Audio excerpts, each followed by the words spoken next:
Несколько вопросов. Я все-таки не понял правовое основание, мотивацию принятия этого законопроекта. Здесь было сказано, что в силовых структурах, я так правильно понимаю, отсутствует достаточный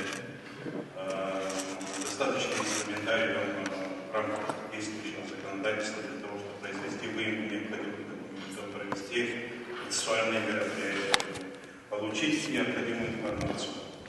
С учетом 15-летнего опыта работы в правоохранительной системе, насколько я знаю, никаких проблем в этом плане нет, вообще нет, потому что и в рамках уголовно-процессуального законодательства, и в рамках оперативно-розыскной деятельности, и в рамках таможенного законодательства, налогового законодательства есть широкий объем полномочий у государственных органов власти, которые могут истребовать любые документы, посмотреть движение по всем счетам и с учетом всего этого принять необходимое решение.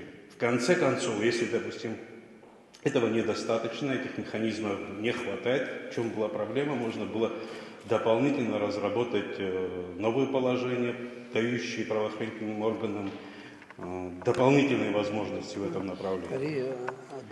Это мой первый вопрос, почему этого не было сделано. И очень хотелось бы понять, очень много было сказано, кстати говоря, первое, что мы услышали от заместителя председателя службы госбезопасности Заала Хварцкий, что да, действительно, переводы денежных средств были и достаточно крупные, но после вот этих переводов денежных средств ничего не было сказано, куда эти деньги пошли и на что пошли. Может быть, есть какие-то уголовные дела, по факту, я не знаю, может быть, эти неправительственные организации пускали поезда под откос, что-то еще каким-то противоправной деятельностью занимались. Потому что это не совсем правильно, когда обществу сказать А, потом не сказать Б. Потом общество начинает домысливать ситуацию, тем более это было в таком контексте сказано, что там неизвестно, чем они занимаются, какой-то, не знаю, подпольной, подрывной деятельностью. И очень многим в обществе это не понравилось. Вот. Почему это не было досказано, почему там, или если нет ничего, извините, никаких административных дел или уголовных дел у вас нету, тогда какой смысл давать эту информацию? Просто проинформировать и все. И последнее, что я хотел сказать. У меня вопрос, с учетом того, что нас посетил глава государства, огромная благодарность. У меня вопрос непосредственно к главе государства. Закон об иностранных агентах, кстати говоря, мы сейчас вот здесь сидим, закон иностранных агентов появился в Соединенных Штатах, наверное, все вы это прекрасно знаете, 30-е годы, и как иронично это не звучало, он появился в отношении основного партнера Соединенных Штатов Великобритании. Именно против Великобритании, потому что она активно вмешивалась в экономику Соединенных Штатов в период Великой депрессии. В основном это была Великобритания, это исключительно экономический аспект, то есть связан с Великой депрессией и тарифной войной между ними. У меня вот такой вопрос. Вот этот закон присутствует в Российской Федерации достаточно давно. И в рамках этого закона как бы ничего плохого с людьми не происходит, да, их просто объявляют иностранными агентами, и потом вот этот маркер иностранного агента начинает создавать проблемы для них. Контрагенты перестают с ними работать, они лишаются поставщиков, потому что никто не хочет работать с человеком, у которого такой, физическим лицом или организацией, у которой такой маркер.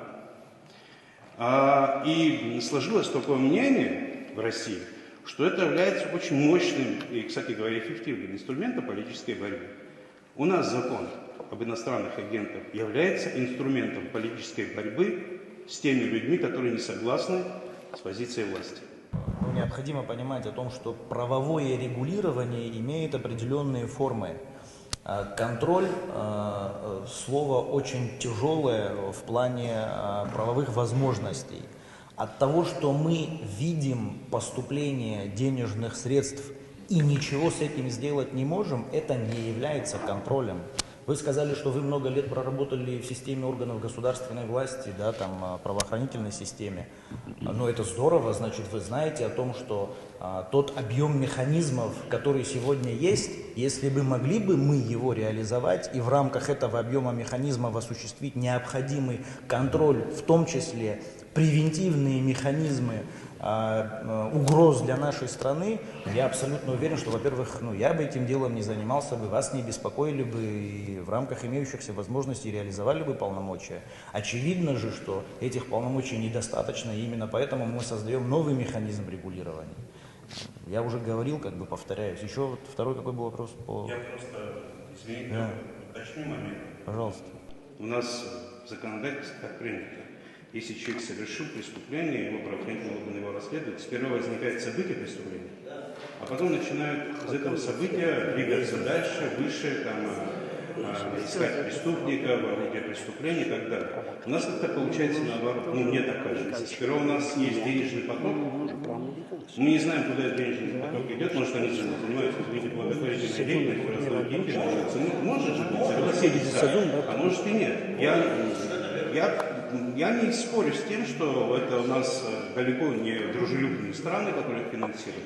Но все-таки мы живем в правовом государстве, хотелось бы какой-то другой механизм, чтобы вот если вы сказали, что мы предприняли ряд шагов, мы там у них, я не знаю, выемку сделали, там опрос провели, там еще так далее.